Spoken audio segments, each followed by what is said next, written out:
If you're learning saxophone these days, you're almost definitely using PDF sheet music. Whether you're practicing at home or you're out playing solo gigs, or even if you're going and jumping in with a band. And as an adult learner, I'll bet that these PDFs are probably spread across your phone and your tablet and your laptop. So keeping track of all of these, plus your backing tracks and set lists as well, it can turn into a bit of a mess. In fact, one of the most common questions that we hear from our saxophone members is, what's the best app to help sort out this mess with PDF sheet music? So maybe if you're listening to this, you're wondering exactly the same thing. And that means that you're in the right spot, because today I'm having a conversation with two of the sax school tutors, Fred Vigda and Joel Purnell, and we're going to be diving into the best PDF apps that are out there. These are the ones that we use, the ones that the pro use, and we want to help you manage your sheet music on PDF like a pro. So there's quite a lot to talk about today. I'm excited to dig into this as well, guys. How you doing, Fred? I'm good. How are you guys? I'm good. Joel, you doing good? I'm good. I love a good PDF. Yeah. Well, I have to say, I was quite excited to have this conversation with both of you, because both of you are far better at this stuff than me. And in fact, I'll hold my hand up right at the start here and say I'm actually quite rubbish at using apps for PDFs, even though I've made thousands of PDFs for all of our students at Sax School over the last decade.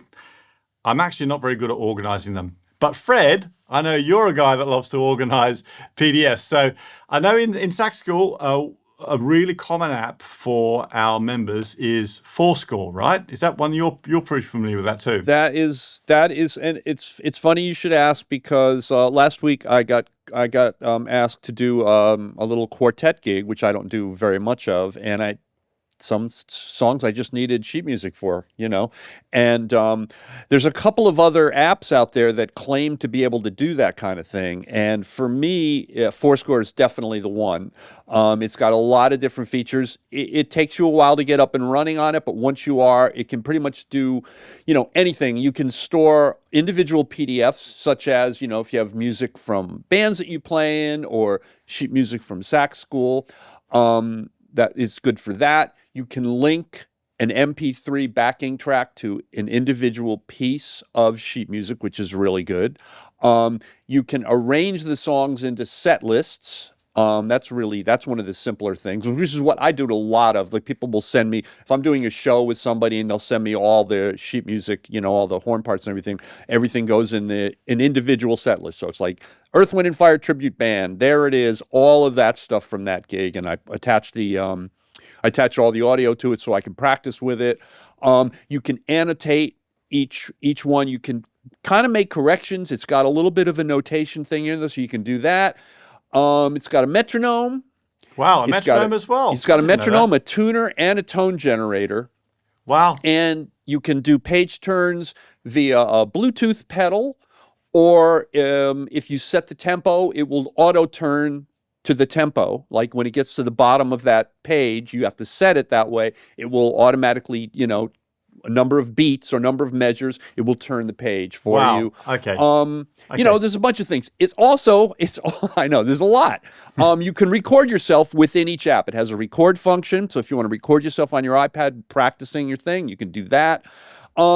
It's also got, which I just discovered about this, it's got something called, it works with something called a Cue app, CUE, which if you're in, like, maybe leading a band, you're a band director, a school band director, and everybody's working with iPads, you can control it. So you can, with this app, you can turn the pages or make notations on it. So it's a pretty versatile app. And I spent all day yesterday loading all of my PDF real books in there and indexing them, which it took a while, but now I'm very happy. I feel like I accomplished something with my life. So you see, I already feel very inadequate. You just fire hosed me with PDF information, PDF wisdom, Fred Vigda. Yes. And what does PDF stand for? I bet Joel knows, because I don't know. I bet Joel knows.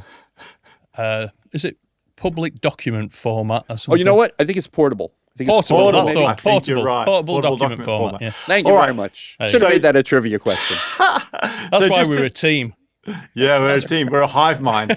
So just to dig into this, Fred, just to dig into this, because there's like a million features that you spoke about there, which all sound amazing. I really like the cue feature. That's brilliant.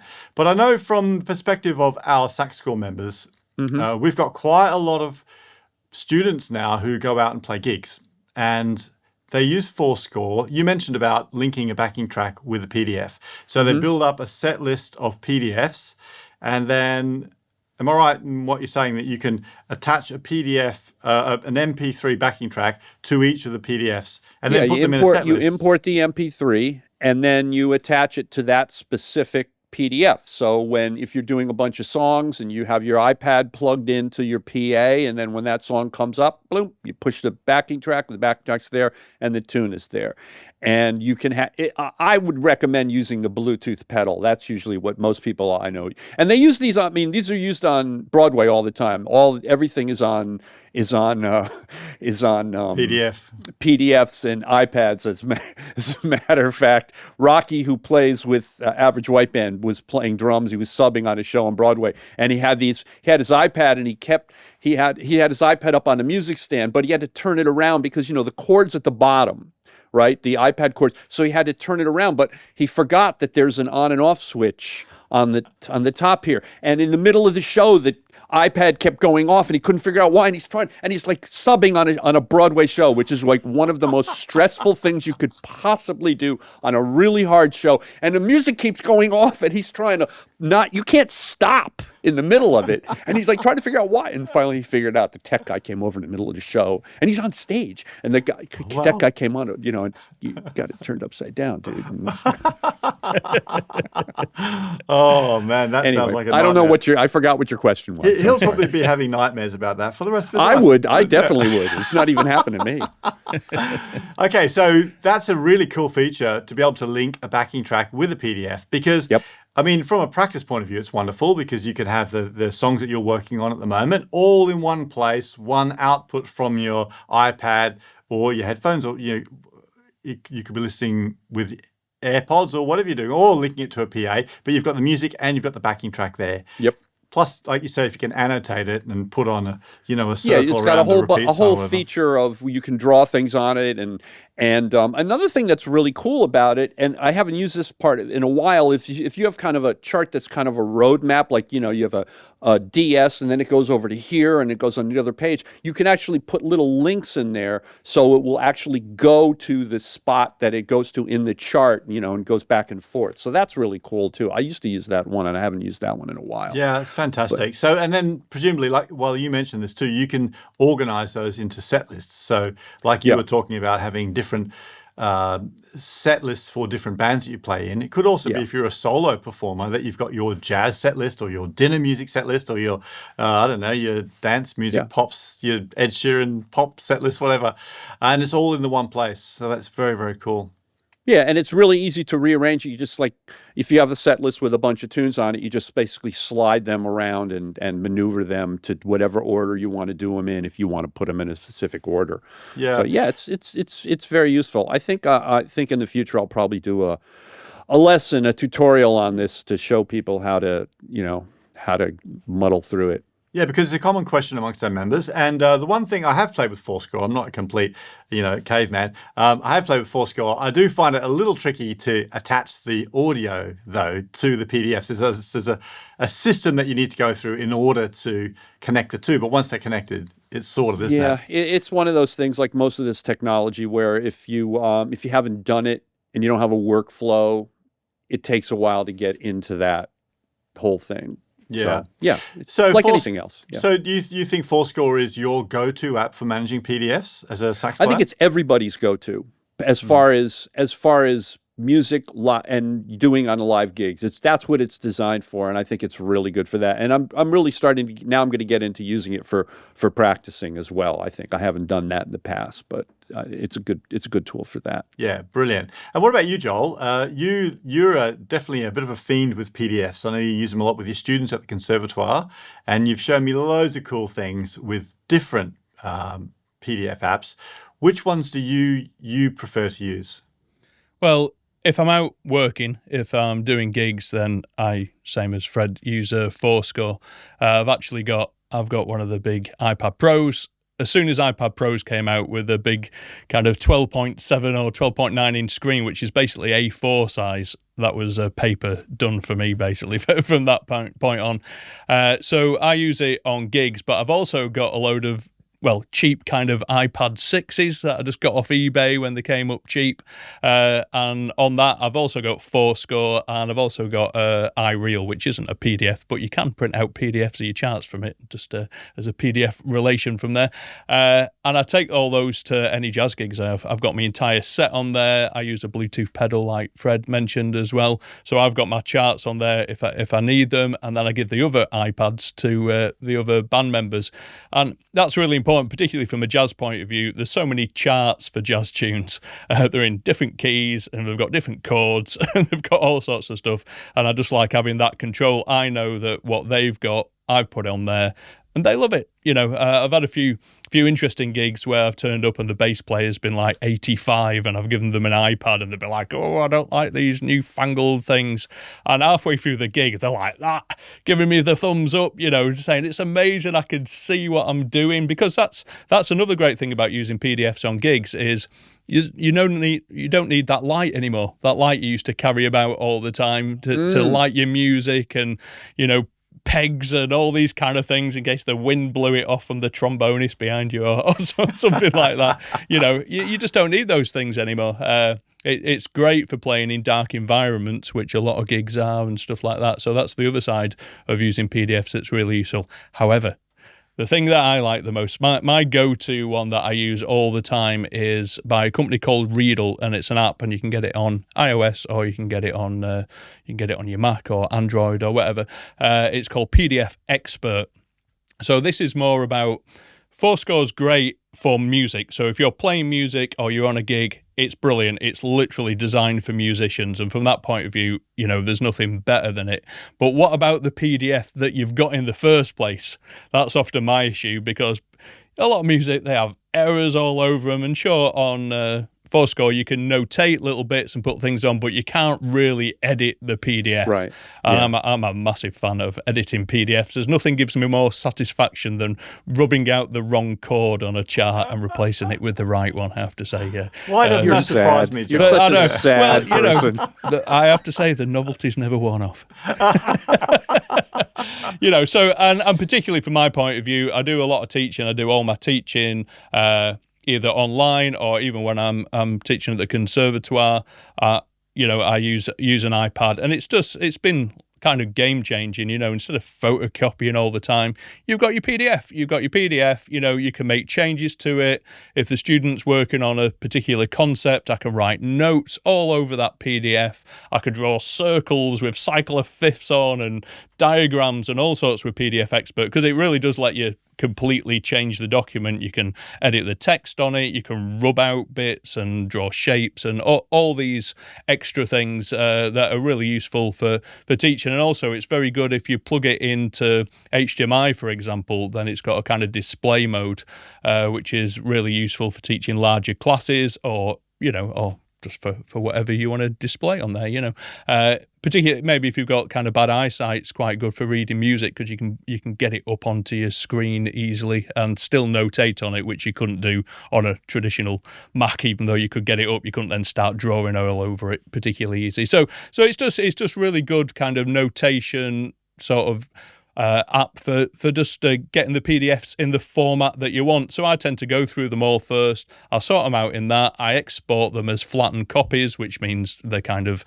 just, they've not got writing that can be changed on them or anything. And then I'll put them into forScore, and I know that they're kind of right. And like I said, particularly when you're on gigs and you want to make sure that everyone's playing off the same chart, if you like, sometimes you have to do a bit of editing to make sure everything tallies, and then I stick them on my other iPads, and you're good to go. Happy days. Fantastic. Right, yeah. So we've got a real workflow there. So if you just want to start off with PDFs, you can get forScore and organize them that way. But if you want to go that extra mile and personalize things, then start with PDF Expert, export from there, and then put from there into forScore, and you've got the best of both worlds, really. So what about then, Joel, if you are in a situation where you want to get some music that's not yet PDF into the format of a PDF so that you can put it through this process? Oh, some great other apps to do this. So things like Adobe Scan, and if you're on an Android, you can just actually use Google Drive to do this. And if you're on an iPhone, you can just use the Notes app, where basically it uses the inbuilt camera, and you kind of bring that option up, the scan option, or bring up your app, and you literally point it at the music, and it uses AI basically to understand the outside of a piece of paper. So maybe this is a receipt or something like that is what it's intended for, but it works just as well with music. And it finds the edges of it, and it kind of highlights, and you take the picture, and it literally just converts it into a PDF.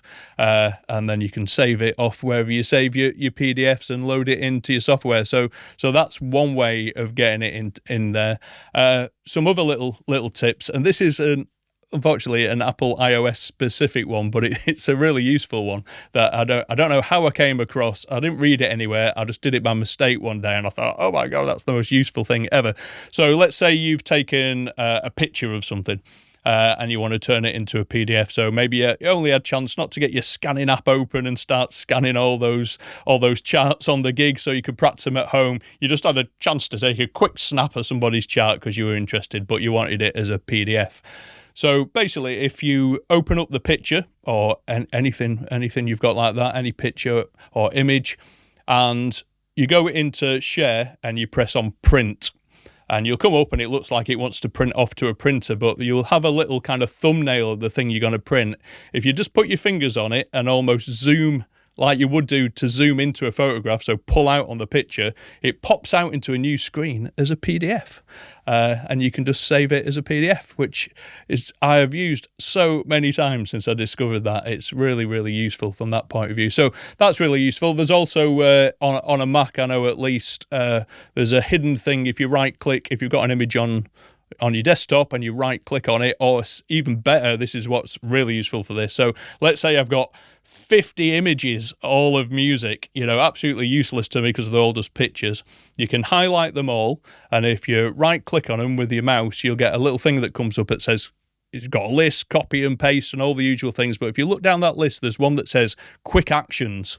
And if you go into quick actions, there's convert to PDF, and it'll convert all those images just into a PDF, which is also very, very, very useful. So lots of ways of getting them there. It's really useful on gigs, maybe you're just not quite happy with that chart you've just played, and it'd be great to have a go at home and just work on it before the next gig. Sure. Yeah, or make some corrections or make some notes in it. And quite often band leaders, particularly if they're still using written music, they're quite precious about the parts for good reason. They definitely don't let you take them home with you.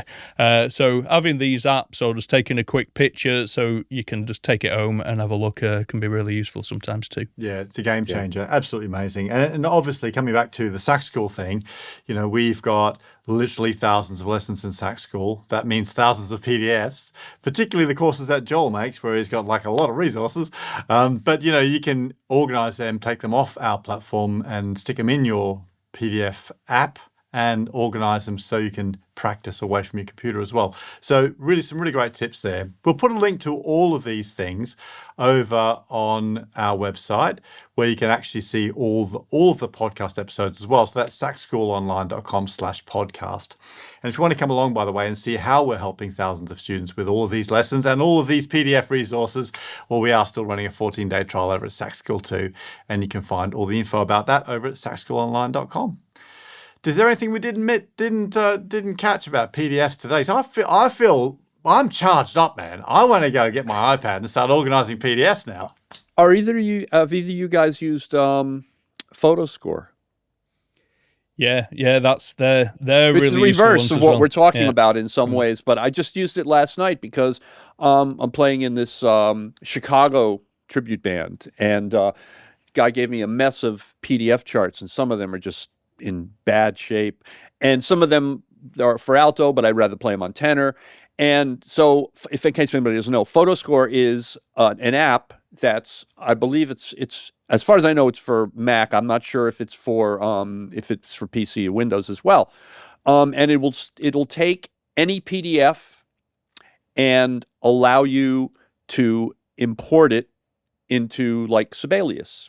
So it'll scan it, or if it's already scanned, you can just import it. You may have to make some corrections in it. Usually you do. And it'll import it right into Sibelius, and then you can edit it however you want. Like I said, I had a chart that was written for alto, scanned it into Sibelius, was able to transpose it for tenor, and that's really interesting. Make some notations on that. That's a Sibelius or an Avid app, isn't it? It's Yes, bundled with some Sibelius subscriptions. I've played around with it a couple of times because that's actually a question we get a lot from members when they aren't very confident with writing a song out or writing something out on MuseScore or Sibelius. So we often get that question, don't we, Fred? Can I just use some sort of app? There must be an AI tool for that where they can just take a picture of a piece of music and turn it into sheet music, and really it feels like that should be easy, but my experience with forScore is still that it's a little bit janky. It's a little clunky. It just can be a little clunky. Yeah, they're all getting a lot better. I can't remember the name of it now, but we'll put a link down below. But there's quite a few. I was doing a bit of research on this a few months ago, and there's quite a few now using AI specifically. So they're not just using kind of, OCR recognition anymore. They're kind of actually intelligently looking at it and kind of making decisions about it. There's a really good one on iOS. I think it's called like Neswick or something like that. It's got a weird name, and that's pretty decent. I've tried that one, and I've downloaded one that actually turns them into MIDI files. So it doesn't really matter whether it turns it into a MIDI file or an XML file. It doesn't really matter. It can be imported into something like Sibelius or MuseScore anyway. And actually, they're getting pretty good. And a lot of them have built-in editors within them now, so you can actually bring it in, and then you can tweak the bits or tell it, actually, have another look at that bit, or that bit's not right, before it exports it. So I reckon in the next couple of years, they're going to become like really, really, really good, where you don't really have to do a lot. I hope so, because if you're a hobby player and you don't have all those transcribing skills or notation skills, then there's so many times. Literally this morning, one of our students emailed me and said he wants to play something with his daughter, and they've got a duet, but the duet is for saxophone and French horn, and he's on an alto saxophone. How can he transpose it from a French horn to an alto? So I'd talk him through the process of how to do it, but wouldn't it be great if you could just snap it with an app and I'd like it in this instrument's key, please. Yeah, that would be wonderful. All you app I think the issue most of them this. have is there's so many musical fonts, and all the little symbols and stuff are done differently. So I think basically as AI gets a bit of a better database of the different fonts and the different ways the symbols are, I think it's going to get a lot better pretty quickly. And I know there's some fairly big companies working on these things, and hopefully Avid are starting to apply that kind of thing into forScore, which has been the default one since the year dot. It was the kind of the first one it did that. I remember using it about 15 years ago, and it was dreadful. It just there's just like one note out of it. Entire score, but I know it's a lot better than it was. And actually, when I played with it recently, which was maybe a month or so ago, I thought this looks like it was built in 1990. It still looks a little bit outdated. Retro. But anyway, I hope that's been helpful to all of you listening. If you know about an app that we haven't discussed today that you think is even better, then make sure you send us a comment. And just one last thing, if I could ask for you too, if you're enjoying this episode, you like the podcast, it'd make our day if you could give us a 5-star review, or maybe share it with a friend who might also enjoy it. Thanks so much for listening. Check out our episodes, and we'll catch you next time. See you later.